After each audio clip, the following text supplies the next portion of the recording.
I've been in touch with a devotee from Europe who is very much attracted by the personality and teachings of Srila Bhaktivinoda Thakur.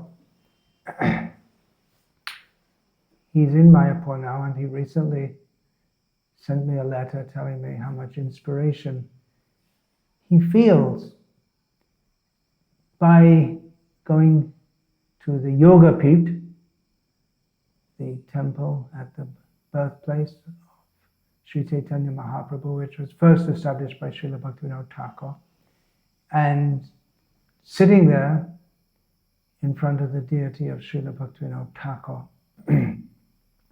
I sent him some quotes from Srila Prabhupada, in which Srila Prabhupada was expressing much displeasure about that deity of Bhaktivinoda Thakur at the Yoga Pit, which might seem surprising, but Srila Prabhupada said that this was established not by Srila Bhaktisiddhanta Saraswati Thakur, but by the devotee who became the institutional acharya at Sri Chaitanya Math and the Yoga Pit after the disappearance of Srila Bhaktisiddhanta Saraswati Thakur.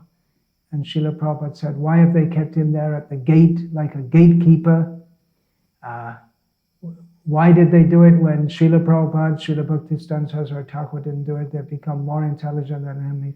And so he was very dismissive and critical of this.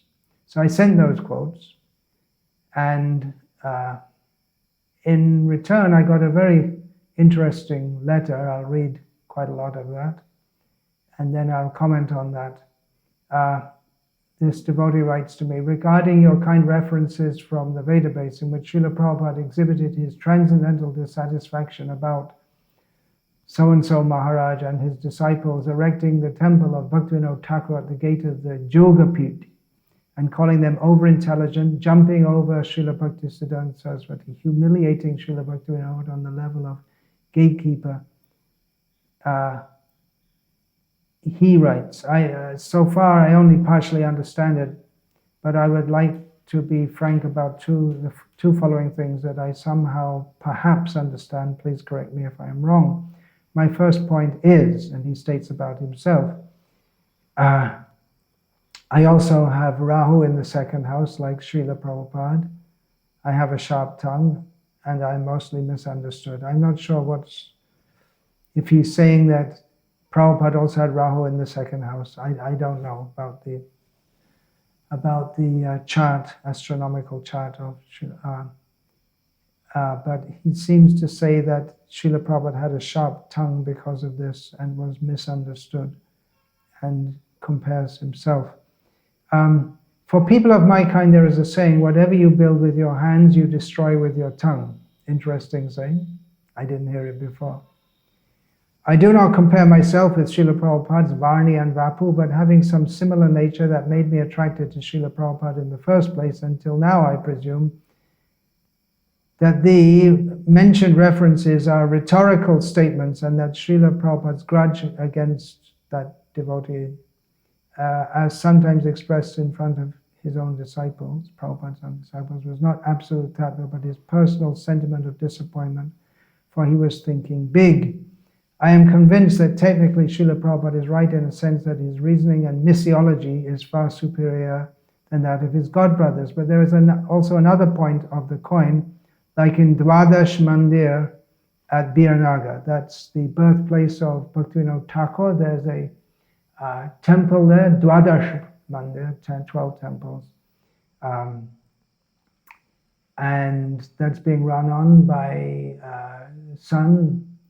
the disciples of the son of Srila Bhaktivinoda Thakur, whose name was Lalit Prasad Thakur. And this Lalit Prasad Thakur had what Srila Prabhupada called a transcendental difference with Bhaktisiddhanta Saraswati Thakur. They had very different visions of Bhaktivinoda Thakur.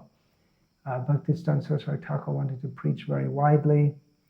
There was, at one point, a proposal from Srila Prabhupada. He went there, that they would develop the place, but eventually that proposal was dropped.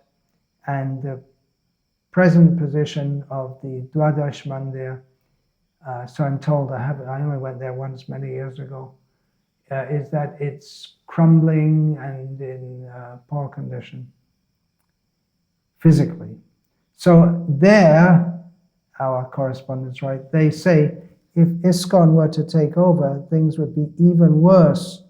There would be a well-known money consciousness, a big guest house full of prostitutes and karmis, and their pristine 19th century Bhajananandi mood would be forever spoiled, like what they did with Bhakti Kuti at Puri, an ISKCON brothel, they call it now.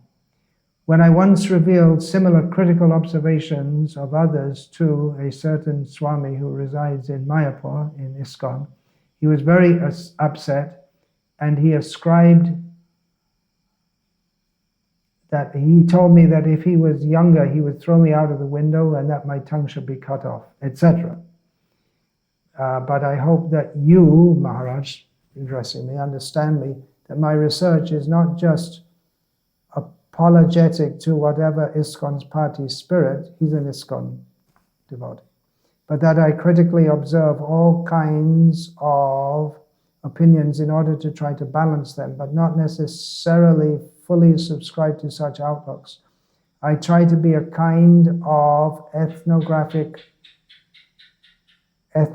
researcher in these things in order to try to go deeper. My second point regarding the Yoga Pit is, I also have my experiences with the Bhaktivinoda Thakur Murti at the Yoga Pit, and I'm very grateful that he is not only at Godrum, the deity of Bhaktivinoda Thakur was installed by Srila Bhaktisiddhanta Saraswati Thakur at Godrum, just over the river Jalangi Saraswati from Mayapur, at his Bhajan Kuti at the Swananda Sukhada Kunja, his second Bhajan Kuti. He first was at Surabhi Kunj, Bhaktivinoda Thakur. I'm very grateful that it is not only at Godrum but also at Yoga Pit, just a mile from where I stay at Gauranaga, so that I can visit him easily. Perhaps that is my illusion, and I am in the following humbly submitting another consideration to your grace for your judgment and advice.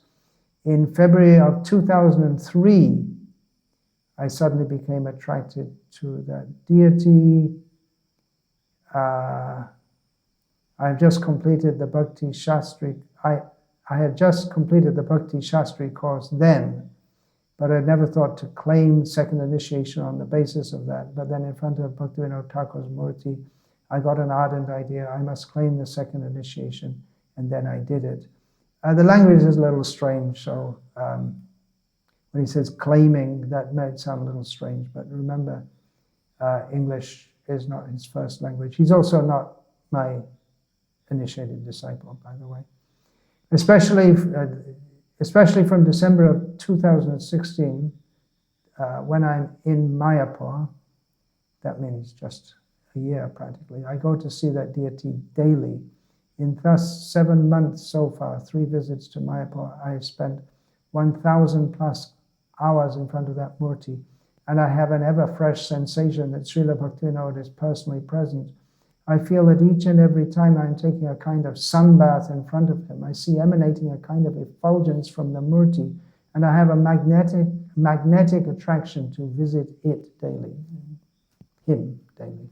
In fact, I'm happy that Bhaktivinoda Thakur is a gatekeeper, so every day I spend some time with him first to get prepared at the gate where there is peace for the Gaur Arati and Darshans in front of other Yoga Pit deities in proper consciousness. I don't associate with the devotees there. I'm trying to regulate my mind and intelligence with the faith of being attracted by Bhaktivinoda Thakur and the Yoga Pit itself, somehow being granted some kind of entry by the gatekeeper, independent of their routines. In 1999 in South India, I was shivering, crying at a certain sweet melodious arati. Then another devotee told me that is a Sai Baba Kirtan. I immediately accepted ever since that my feelings were wrong, just material sentiments and nothing more, like some people cry by seeing a romantic materialistic movie. Perhaps I'm wrong about my attraction to the gatekeeper and Yoga-put, and my process of research and writing about Bhaktivinoda Thakur should be independent of cultivating that experience. I am a nitya baddha, prone to continuous, never-ending illusions and mistakes. Then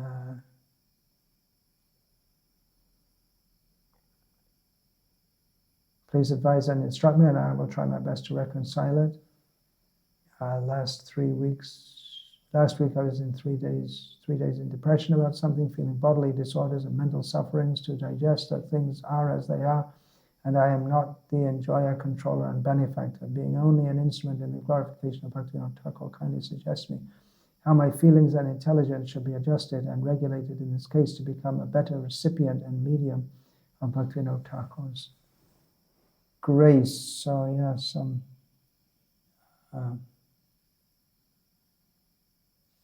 interesting points here. Let's go through it.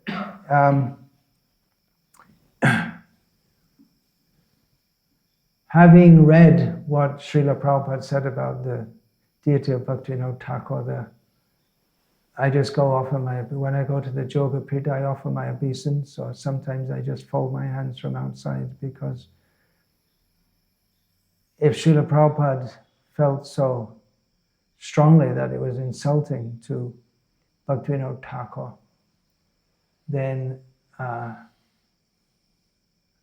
as a follower of Srila Prabhupada, don't want to override that or try to access Bhaktivinoda Thakur's mercy in a way that Srila Prabhupada would not approve. He did approve of devotees going for darshan at Godrun, on the other side, at Swananda Sukhada Kunja. That's my personal attitude toward that.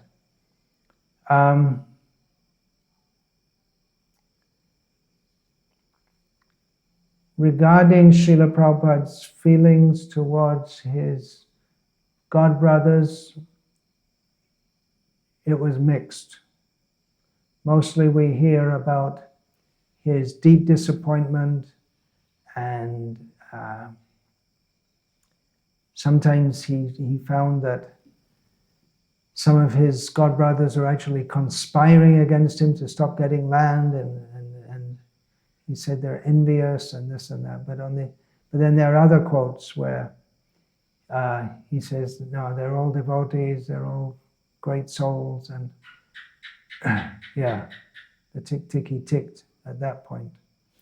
So yeah, I subscribe to the lizard ticked, which is supposed to be that confirms what you said. You say in Telugu also, it's a pan-India thing.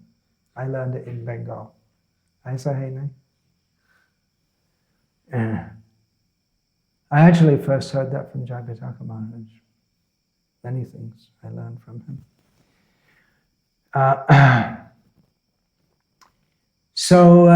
Yeah, I feel the same way, that whatever happened in the past, it was very heavy, but from our perspective, we should see they're all great devotees, and whatever had happened in the past is in the past, and no doubt they're all back to Godhead now with Krishna. So I feel the same way. I don't want to criticize Srila Prabhupada's god brothers. Similarly, at the Dwadash Mandir, the followers of Bhaktivinoda Thakur, they don't want to ruin the pristine attitude, the pristine atmosphere for their bhajan. But then we should think that Bhaktivinoda Thakur should be glorified widely all over the world. And so if it was developed, as Mayapur has been developed, then so many people would come and Bhaktivinoda Thakur would be appreciated more. Why keep it to a few people? The mood of Bhaktivinoda himself was one of spreading Krishna consciousness. He very much wanted that. He wanted that devotees would come from all over the world to Mayapur especially.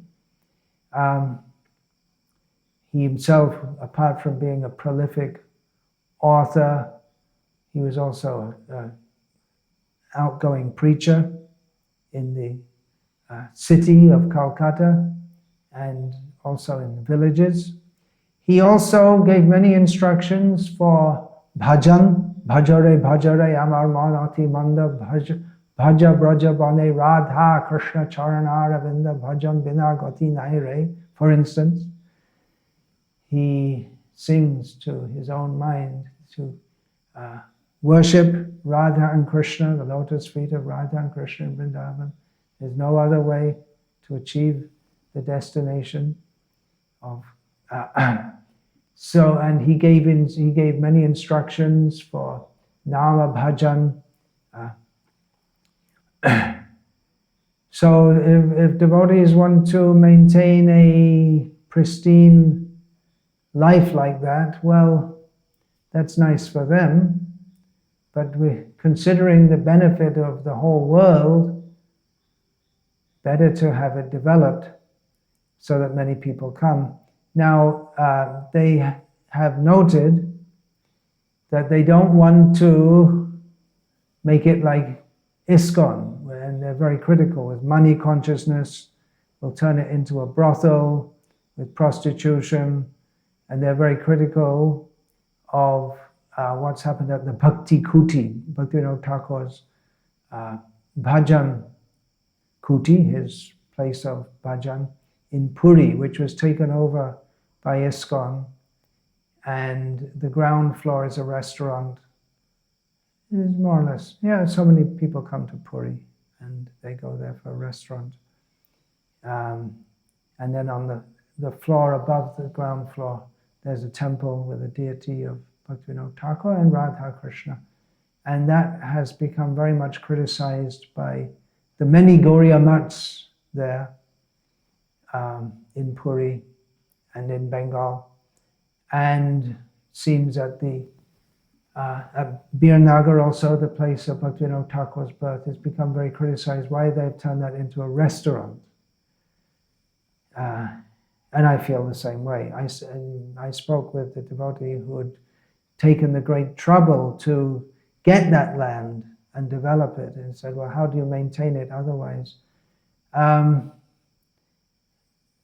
ISKCON as an organization it's a small place, should be able to maintain it. Anyway, that's another issue. I hope that as soon as possible that can be, the restaurant can be closed, because it gives ISKCON a very bad image there of being very commercial. Why did they turn Bhaktivinoda Thakur's place into a restaurant? So they have some grounds for concern.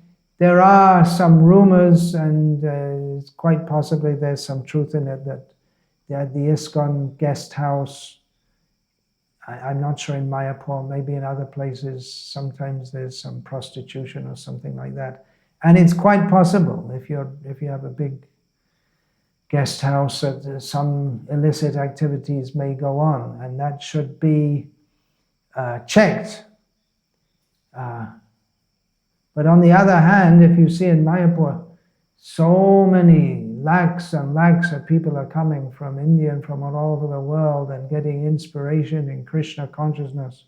So to see only the faults, and I'm not saying there are no faults in what happens in ISKCON, because Savaramba Hidoshena, in this world, Krishna says, whatever you attempt to do, there will be some fault there.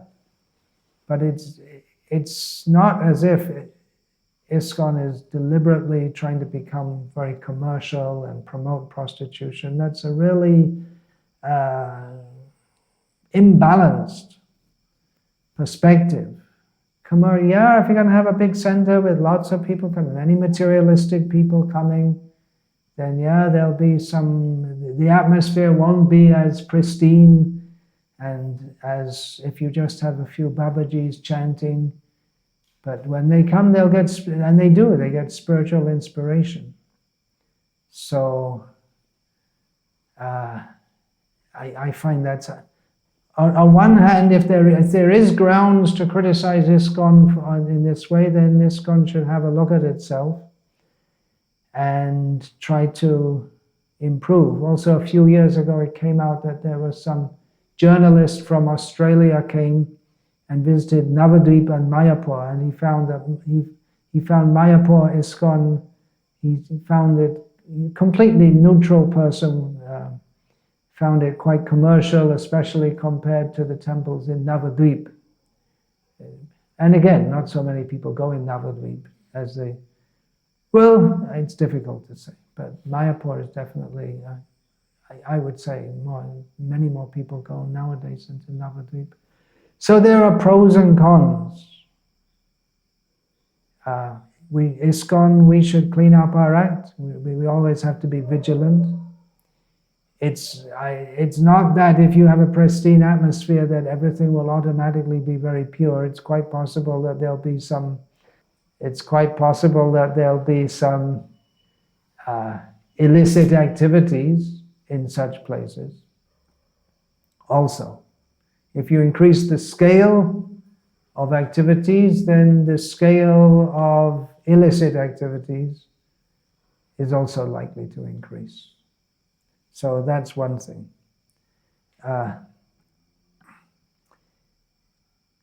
Then he says, I have Rahu in the second house like Srila Prabhupada. I don't compare myself with Prabhupada's. Yeah, we should be careful about that. If we think, well, Prabhupada was like that, and I'm like that. Prabhupada had this tendency, and I have also, to be very sharp in speaking. It's not a good comparison to make, because Srila Prabhupada, you can see what Prabhupada has in his chart, but it's not the astrological chart of Srila Prabhupada is not that of a materialistic person. What we have in our chart is an indication of the present psychological makeup we have according to our previous activities in the modes of material nature. The pure devotee's chart, like that of the Supreme Lord, reflects his transcendental character. He's not at all under the modes of nature. It should be understood. We shouldn't think that the chart of a pure devotee indicates there may be some good or bad qualities according to his previous karma. To think like that is offensive. So we should be very careful in comparing ourselves with Srila Prabhupada or any pure devotee. Some comparison we should see, because we're supposed to emulate their behavior, but that means we should follow and not imitate. And if due to our previous bad karmas, we have some tendency to speak very roughly, for instance, then we also shouldn't just say, oh, it's my karma, or it's in my chart, or something like that. No, we have to improve. We have to make the effort to improve. Not that we just say, oh, it's my karma. But by chanting Hare Krishna, we should become purified. As far as the ecstasies that a devotee may experience, well, can be a great gift, or it can be a great illusion also, because Srila Prabhupada writes in one of his Bhagavad Gita purports that the affective, it means emotional hallucinations, he refers to, that some people take as being spiritual realization. So we should be very careful of that. Yeah.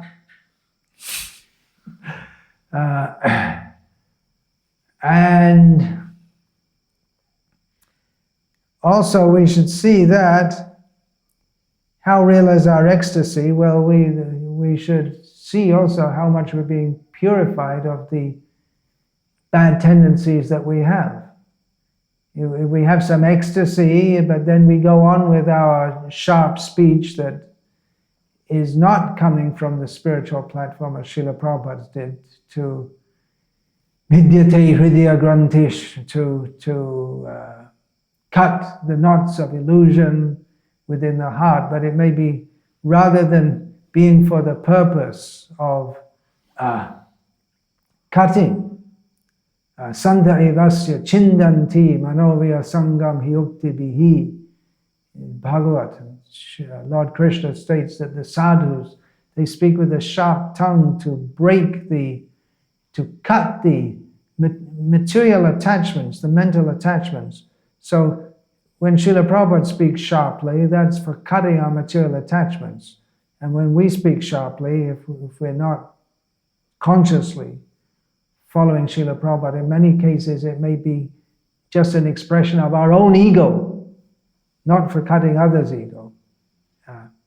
So how much that ecstasy is real? Of course, there's no way to measure that materially. Someone may get the mercy of Bhaktivinoda Thakur or any previous Acharya. That's their mercy, that they feel inspired in that way.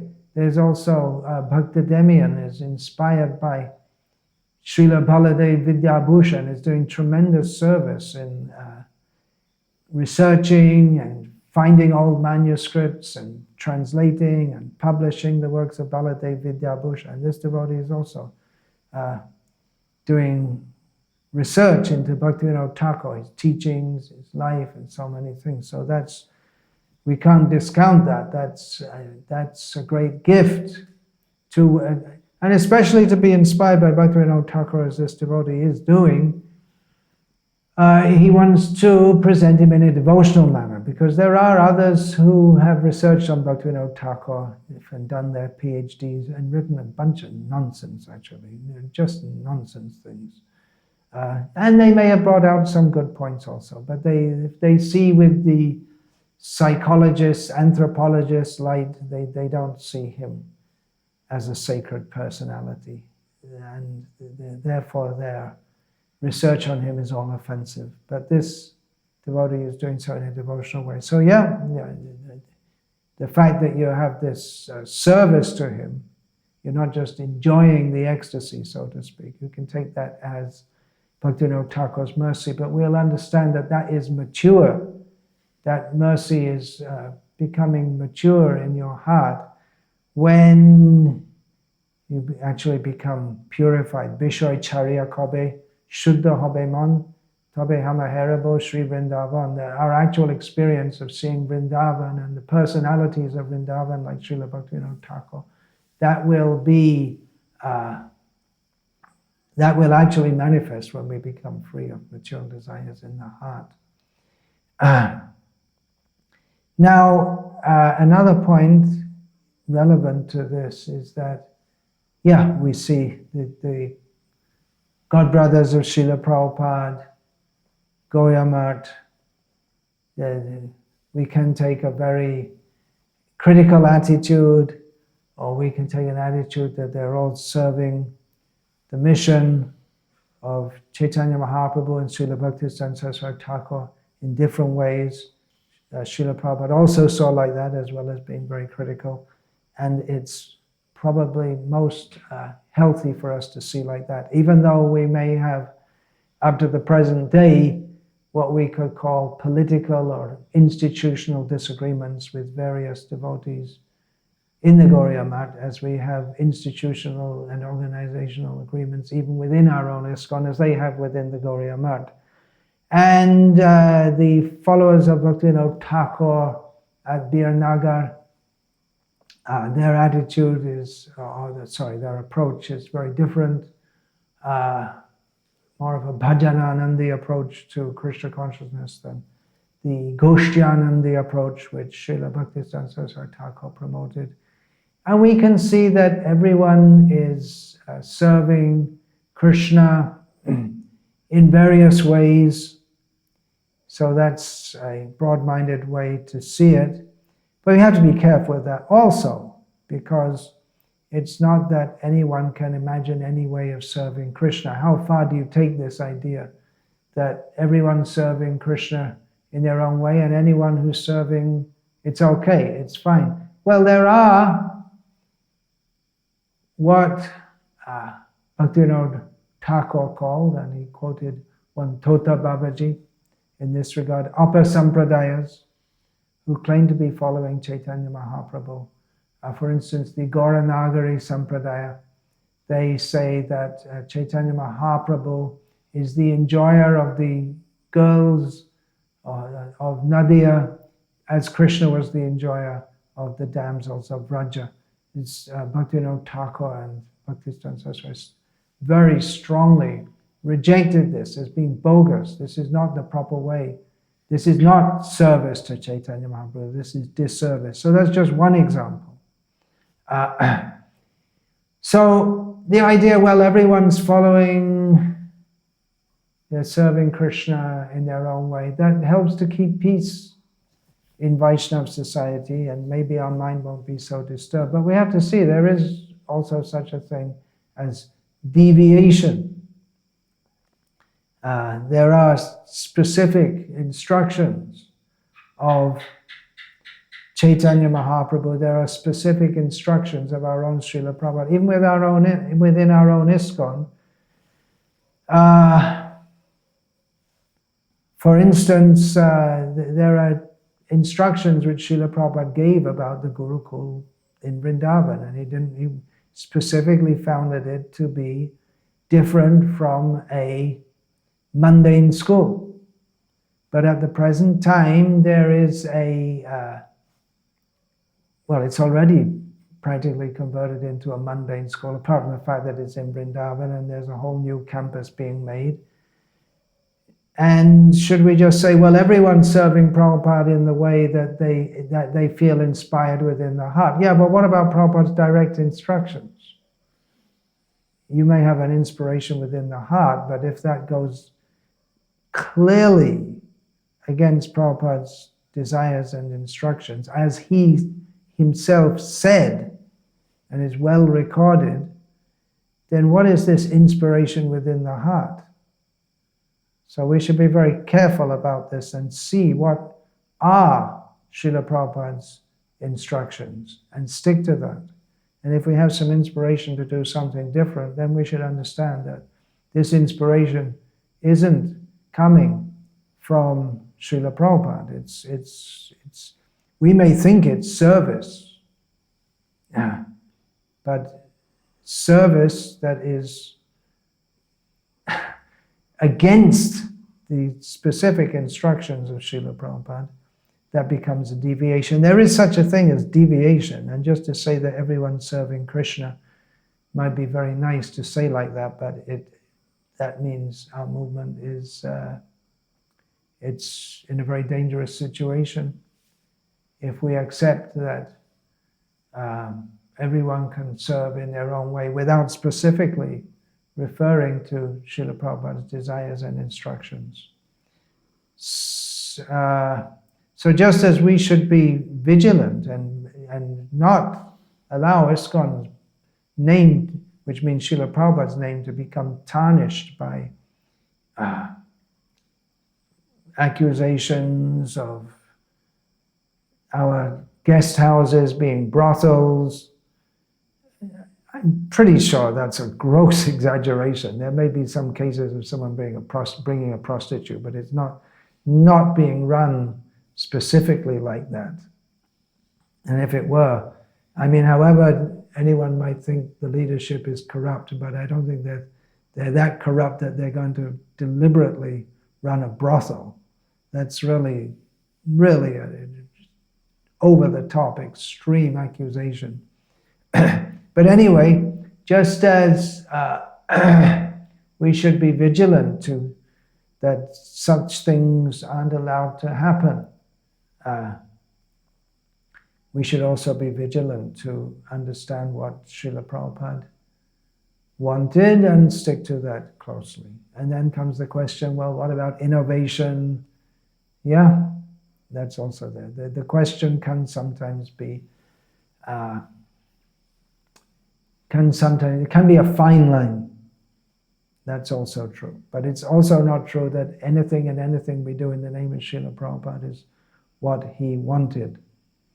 So in this regard, I'm compiling a book called The Mood and Mission of Srila Prabhupada, in which I'm compiling many of Srila Prabhupada's instructions on what he actually wanted of ISKCON. So we should be careful that this idea that, well, everyone's just following in their own way, I'm very afraid of this, because it's, maybe I say it more openly, but there are many, many of my godbrothers who see what to them is plain as day, that there are serious deviations going on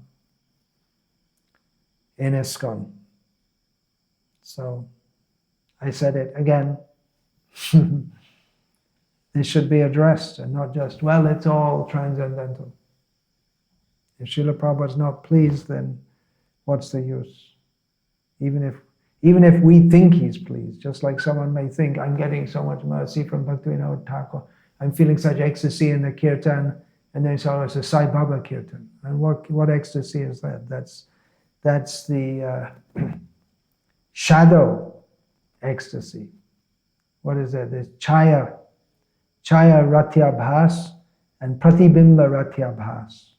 Is the technical terms described by Rupa Goswami way back at the beginning of our sampradaya in his Bhakti Rasamrita Sindhu. That something which appears to be bhakti, but is not actually. There's the shadow and the reflection, different kinds of what we think. We may think it's pure feelings, but it's not. So there's some thoughts. Let me just have a quick look, see if there's anything more. I'm sure there's plenty more to say, but yeah. Okay, I'll finish that. Hare Krishna. Vanchakalpatarubhyascha kripasindhubhya evacha patitanam pavanebhyo vaishnavebhyo namo namaha.